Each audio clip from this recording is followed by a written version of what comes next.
ገና ሲባል ሰው ትዝ የሚለው ምንድነው? የታቀፈ ልጅ የሚያምር በልጅነቱ ምን ይመስል እንደነበር መጽሐፍ ቅዱስ አይነግረንም። የተሰቃየውን ነው የጻፈው። ተተለተለ ምናምን የሚለው ዲቴል የተጻፈው እንትኑ ነው፣ ሰፈሪንጉ ነው። ኢየሱስ ሞር መጽሐፉ 70% አይደል? ዮሐንስ 70%፣ አይ ቲንክ ማርቆስ 40%፣ እነ ማቴዎስ እነ ሉቃስ ደግሞ 35% ነው የሰጡት። ሰፈሪንግ ዋን ዊኳን ነው የሰጡት። ዋን ዊኳን ሞር ዲቴል። ጀርባው ተተለተለ፣ ፊቱ ቆሰለ፣ ሲያዩት አያውቁትም። ጭንቅላቱ የሾህ አክሊል ነበረው፣ እጁ ተቸንክሮ ነበር፣ ጎኑን ወጉት ምናምን። ሲወለድስ ተወለደ፣ ሰገዱለት ነው። ከዛ አለፈ በቃ ታዲያ ልጄን ከግብፅ ጠራሁት ነው የሚለው። ቀጥሎ አደገ ልጁ ራሱ።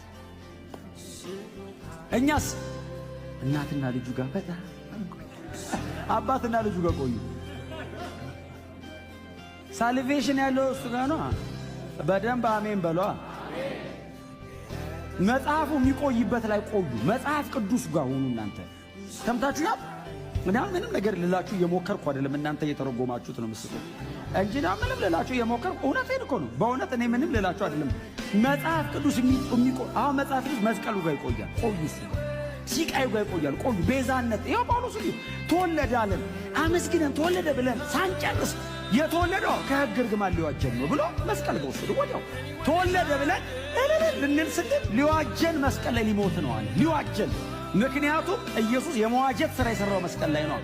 በደሙ ነው ያዋጀን። የተወለደ ቀን መስቀሉ ጋር ወሰዱት አባቶች። 33 ዓመት ተኩሉን ጫፍና ጫፉን ይዘው ሰፉ። ተወለደ፣ ሞተ አሉ። ቀጥሎ ነፃ ወጥተናል። በጌታ ነን፣ ነፃ ወጥተናል። የሕግ እርግማን እላያችን ላይ የለም። የልጅነት መብት አለን። ልጅ ከሆንክ ወራሽ ነህ።